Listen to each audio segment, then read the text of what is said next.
Hello and welcome everybody, I'm ZaphodX and this is King of the Planet 11 and I'm joined here by Marshall. Hello there folks, and it's been a while since last King of the Planet. My goodness me, it's been too long, hasn't it, Zaphod? It has indeed.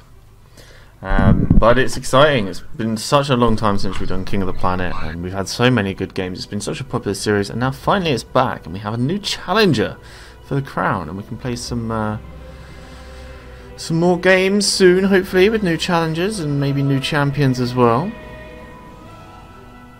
Indeed, but this time round we have Promethean's Battle Bear challenging the King Eladea of Pag.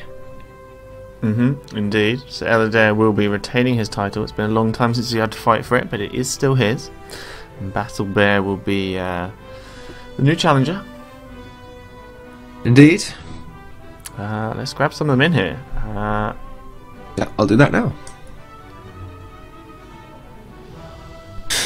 Hello there guys, how are you today? Hey Zaphod. Hey, Hello. we can pause the game if you guys have spawned in the correct locations, or are we going to rehost? Guys? It's probably just rehost. Yeah, I'll quickly rehost. Okay. My bad. No problem. Either way, here we are, back with King of the Planet after a long time. Are you guys excited to be back in this tournament? I've never been in the tournament, so yeah, I'm hyped for it. How long has it's it been great now? to- It must have been months, I think. Yeah, a few months already, so it's good to get a King of the Planet in again. And are you confident going back into it? You've been playing quite a bit recently. Yeah, well, not really. I mean, I'm out of form a bit, and I think Battle Bear might have an advantage this time. Okay. I mean, it depends on like what map he picks, so if he goes like some random super secret multi-orbital planet, then I'm probably stuffed. Well, luckily for you, I probably don't have such things up my sleeve because I was very busy a couple of weeks and didn't have any time to prepare my maps, only to play that. So How are you two with the new naval balance? Because that's been one of the biggest things of recent patches, the changes to naval. Yeah, it's really fun. I mean, just build lots of frigates, and then you can win with just frigates. It's pretty good. yeah, I also like the naval balance. This is sort of a rock paper scissors at the moment, and you can fight over different tactics in multiple ways, so I quite like that.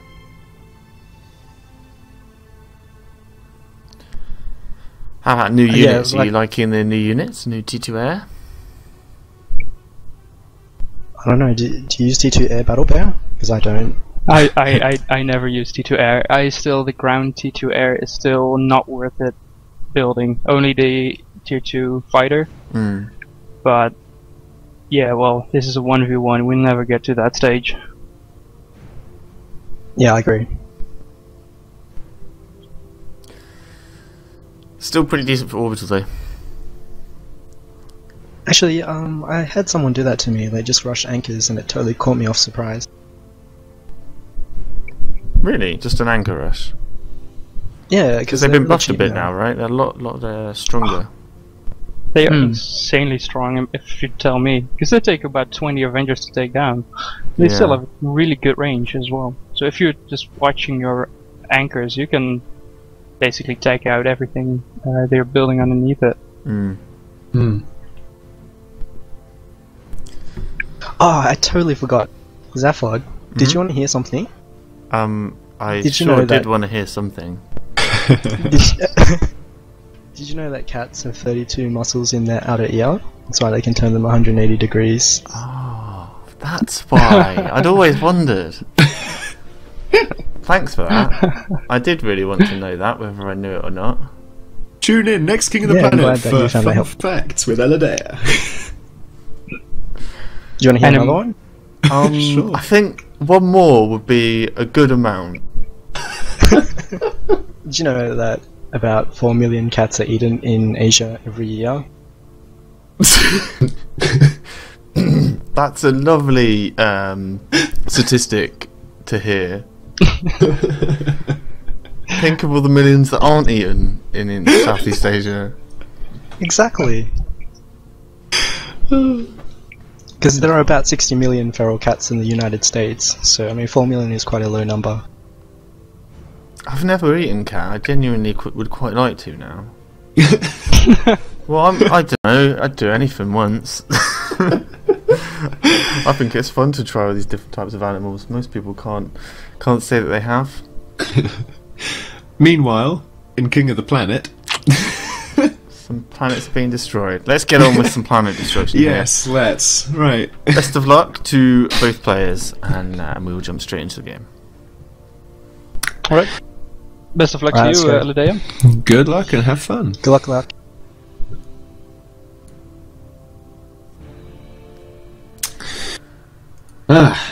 Are you enjoying the cat facts? I wouldn't have it any other way. Ah, good.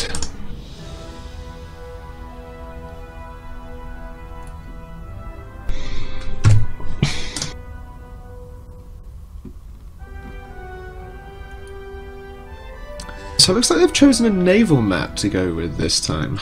I think this is set by the organisers. So the way it works is we're going to start on Pacific, which is one of the ranked maps, and we can jump straight into the game. Hello and welcome everybody, I'm ZaphodX, and we are here back again with King of the Planet number 11 after a very long time away, and I'm joined here by Marshall. Hello there folks, and today we have Promethean's Battle Bear challenging the King, Eladea of PA Gods. So Battle Bear spawning on the South Pole, on the island just on the edge, going bots first, following up with 2 air and a mechs and 2 P-gens. Meanwhile on the North Pole, Eladea going straight in and getting his feet wet with a naval factory. That is nice to see. We usually often see like a very similar build order starting off between the players, but to see such a difference here going straight into the naval is interesting, so we'll see what Eladea does with this. I wouldn't be surprised if he goes for air soon, but no, he's going for bots as well, so that even though there's a lot of water, I think bots are still going to be very useful for actually trying to control the small areas of land that are here, because they can go underwater. Yeah, I mean, I played a couple of games on this a few weeks ago when the new patch came out, and docks were continually used to try and maintain that island's control and this island's control there. So, and given they have a lot of mechs on those islands as well, and you know, that's going to be some pretty important points to go and contest. So with the early air coming out here from Battle Bear, he's going immediately in for a Pelican drop of his engineer, getting up here as soon as he possibly can. And it's going to be perhaps a little bit safer than having an air fabber over there. Of course, Pelicans are now buildable from T1 air factories, in case you haven't been aware of the recent changes. But a second bot fabricator as well. I'm not sure I think that's going to be useful long term, because of course once you've built that extra mechs it's going to be obsoleted, but as long as he keeps the Pelican alive it should be fine. Meanwhile a few docks doing a little bit of raiding and scouting just on the borders there of Eladea. He's going to be able to defend that reasonably well. Oh, there's one engineer vulnerable there, but unfortunately the docks don't move in far enough for Battle Bear. And oddly on that island he's only built 1 mechs and forgot to build the rest, so that's a bit of a waste there. I'm not sure what's going on, because in his own base he's only just setting up his build queues and he's got a Piranha moving in. I don't know what the changes are to the Piranha, so maybe you can fill me in on that. What the hell is the Piranha? It was the Sunfish, but apparently is no longer the Sunfish. Oh, the gunboat. Ah. It's a little bit faster I think, and I think that's a bit more HP. It's a small buff I think. Oh wow, loads of dots coming over to the island on the side here, and that means Battle Bear is going to lose out, unfortunately, because he built so late with the engineer. Like, this factory might almost be finished if he hadn't paused in between. He might just save it with the docks coming in. Oh wow, that was good reinforcements there. That was lucky, just in time. He's going to need to keep an eye on that, because he might lose the Pelican here if the docks move in and take it out. Yep, whoa, very close. Very, very close indeed. But meanwhile, I'm just going to draw your attention to the rear end of the planet, because lots of players who are outside the higher leagues here tend to forget about the whole water part of this map, because there's tons of mechs around there. There's so much, and as we can see, Eladea is already expanding that way. He's already got quite a bit of a naval, and he's in fact rushing T2 naval. Meanwhile, if we look at Battle Bear, he's only got 2 naval factories and starts with an Orca. I can't say whether that's great or not, because submarines tend to do better against Orcas if they can get the vision on. Yeah, but it's very rock paper scissors. I think at the moment, I think it's fine to go for anything. You're always going to be weak to something, no matter what you go for, and. Like, for example, Eladea is just going for the narwhals. I mean, if they're out here alone, then they're actually going to be defended against air units. So if you're not grouping, you don't have loads of air units with them, then it's easier just to send out narwhals, because they can defend against almost everything. Yeah. They can't really hold their own against orcas. Narwhal coming in on the island expansion there, laying down a bit of siege to the mechs, taking out a Fabra as well. So just laying a little bit of T2 naval siege. factory is at almost 90% right now. So Eladea are going to take a big boost as soon as that T2 naval goes up. Although we see Battle Bear getting his T1 naval in there, with the T2 nearly finished, it's going to be so huge for Eladea. Yeah, although as long as Battle Bear scouts it and sees that it's going up, which he hasn't, by the way, I've just looked in his view, he doesn't actually know that that's there. I find that on naval maps, T2 is a necessity. Whereas on, well, certainly naval T2 is a necessity, whereas on land maps, T2 is more of a case of trying to break a stalemate. But because of the greater specialisation and power, as well as range of the T2 naval units, they're essential in the mid-late game, especially on Pacific. Ooh, some of these mines are working very well against the docks, actually. 2 of those mines go off that were placed by that combat Fabra. Destroy a decent clump of those docks. Are defended there for Eladea. Eladea still with a slight lead, 120 medal to 100, sending out a couple of his naval units now. T2 engineer working on T2 mechs. He's only built 1 T2 engineer. He's moving immediately on to the Leviathans. As soon as he starts getting them out, he can really start bombarding and reinforcing from a distance with his naval force. Yeah, and what I find is with the T2 torpedo launchers, once you've set up shop there, you can move forward, build a few T1 naval factories around where I've pinged there, and then put up a few Hulkins, and you basically then have control of all of those mechs in the middle, and it becomes a real pain for your opponent to take that mechs back. And once, of course, you get all that mechs, you can put up even more factories and then just overwhelm with numbers as the snowball rolls. Yes, Eladea is just fully concentrating on naval here, and I think, as you said earlier, he just wants to take these mechs, and because he's committed much more to the naval, I think he's going to be pretty successful with it. Whereas Battle Bear kind of has a lot more open to him on the other side, but he hasn't managed to take a lot of it. The harassment here from these narwhals on this little island has stopped any of those mechs being built and killed a lot of the docks that were there as well. And he's been disrupted a little bit over here as well. These mechs now just getting raided. I haven't got a ping. I mean, it's not all lost for Battle Bear. Certainly not. He can get up some T2 mechs, not T2 mechs, sorry, T2 naval, or indeed he can go for orbital. But one thing that I often found on this is these islands here. If you can set up some walls and torpedo launchers, then that becomes a really well entrenched position because of the tiny little islands that will block torpedo fire that is going against your defences. So if you can get up, you know, walls, couple of torpedo launchers, maybe a naval factory or 2 and an air factory, then it becomes a really tough nut to crack, as I found when I did that. But there's always the orbital option as well, and you know, anchors around the place, that can be a real nasty thing. But here we can see, you know, the aggression from Eladea there with the torpedo launchers. That's going to be a really big win for him when he gets that up. Yeah. So Battle Bear seems to have the advantage in terms of air. In fact, we don't even see an air factory coming out from Eladea yet. He's not building anything. So Battle Bear now has a whole load of fighters he can't do too much with. They're getting picked off a little bit by an anti-air here. So he needs to transition completely into bombers and make sure that's all he's building.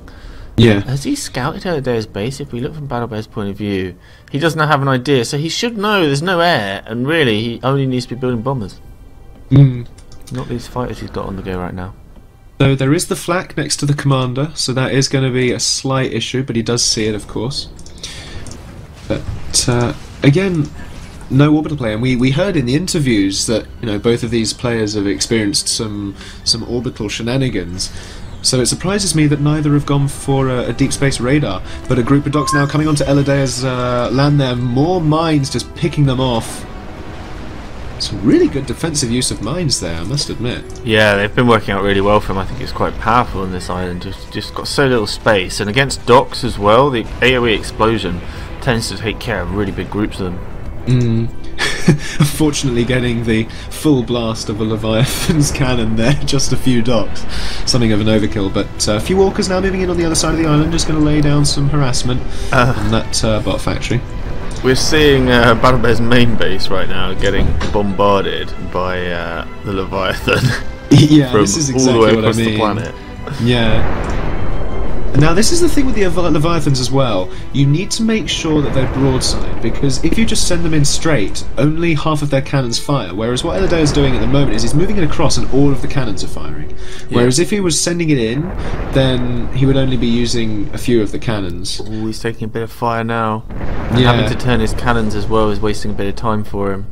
Yeah, and you see there now he's only using the tail cannons, so he's going to not take down those ships quite so fast. And the submarine's going to chase him down. Ooh.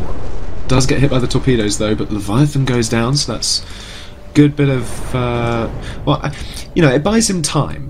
It certainly doesn't stop the snowball, but it buys him time, and if we look at all the air around his commander now, he's stocking up on his bombers, he knows what he needs to do, but he also needs to get up some torpedo launchers of his own to take care of anything coming in, because right now there's a lot of narwhals coming his way. Yeah, and I mean, there's no way air is going to stop that.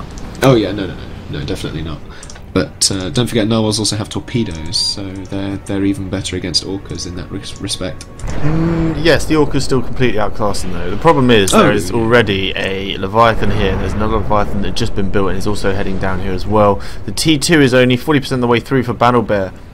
He is on the way and trying to build it with the commander and an engineer, so it won't be super slow, but really, is he going to be able to defend against this attack right now? Well, I don't know. He has to get up some torpedo launchers. That is, without question, what he needs to do right now. It will help, but it's not going to help against that Leviathan. I mean, he actually got a pretty good confrontation there. He managed to take off two of the narwhals as they were retreating, because the orca does have more range and doesn't do a lot of damage. But you have to be very careful with the range. I think transitioning to full submarines here could help as well, actually. Yeah, I agree, because that'd be the perfect counter to this many narwhals. And there's nothing that can attack... Oh, well, of course there's narwhals, but the only way to really counter the narwhals, I guess, is the orcas or the torpedoes, submarines. But that Leviathan is just wrecking face right now, and there's nothing that BattleBear can really do against it. There's another one behind it. And this is the crucial thing with naval maps, and even getting up another T2 naval factory there. I mean, naval maps, T2 naval is essential and required. But he has got a lot of air now. I think we're going to see an all-in very soon with the air, and then when the air all goes, and if this T2 naval factory goes from BattleBear, the GGs will be called if he's not successful in the bomber snipe. But those Leviathans, though, they're just taking care of all of those orcas. So little left now. I mean, he's got all of his air units, but he's trailing 120 medal to 300. His middle island is being attacked from a couple of narwhals that have been peeled off the main force, and Eladea's has been building up all of his T2 mechs here. All this time. That's why he's got 300 medal right now. Yeah, BattleBear currently stalling 113. But the T2 naval factory goes up. He's getting out a what's that one? A Kraken T2 submarine. Don't think it's going to be in time, as now the range is coming in on the T2 naval factory, and he's going to focus it down. There goes all the bombers now. That's it. This is the all-in. And unfortunately, they reveal themselves to a narwhal, so... Oh, wow. Let's have a look in Eladea's base. He's setting up more flak around. He knows what's going on. Can we have a pass here? But the bombers need to go in now. They go in from the side that's not got the flak in. Are they actually going to hit the commander there? Taking him down? No way. Taking him down to 77%, and the GGs are called. That was the game. 1-0 to Eladea in this best of 5. Yep. Just, I guess that strategy really paid off, going all out naval, and it's just shocking to see no air coming out from Eladea, but it really did work. Yeah. Have engaged. Yeah, I mean, when I played this, I think I played against someone in Uber or something like that. We had 3 fights going. We had docks on the island, we had air defending the island and bombing naval, and we had the naval fights as well. And then I moved into orbital, so we had war on 4 fronts, and it was just really quite difficult to keep track of. But that's the diversity of naval now. It's really quite fun to play, I must admit. It is. I love it. I loved it before. I just love it now because it's more balanced and we actually have some more units, and Yeah. the speed I think is in a really good place right now. Yeah. Alright, shall we get someone in here to interview? We shall. Should we go with Eladair? We shall. We shall. Hello there, Eladair. Good game. Hey. That went pretty well. So did you like T2? Yeah. Oh yeah. We like naval as well. That was fun. Hmm. No air. Talk me through it. Yeah, so basically, if you go frigates and then T2 fathoms and battleships, you can kind of turtle your way to. The only counter to it is the T2 sub, but like I don't know, like how can I say that? Naval is really well balanced right now, so there are a lot of counters and counter-counters. Like I played a 40-minute game with Neptunio the other day, and it was really awesome. Cool. So you liking naval then? Yeah, I've always liked naval. But you're liking the balance. You think it's in a pretty good shape right now? Yeah, it's really, really good, I think. And you do get to see, like, it's not just T1 spam, so you will have to see a very varied composition of units. Yeah, I definitely agree. It's a joy to play. I just sometimes find it snowballs a little bit sometimes, and it's hard to come back. That's the thing, like, you need to scout the T2 timing of your opponent. Yeah. But,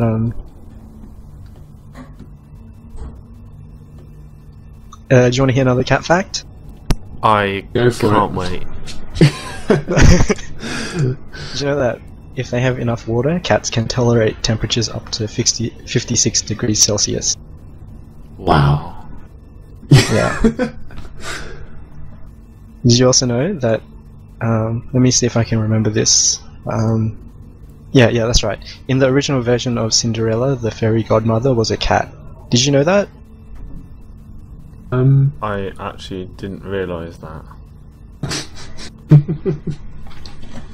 You never know when you might need these little bits of information. It's just yet another time that I was lied to as a child. Thanks for bringing that up. Oh, No poor problem. Zaphod.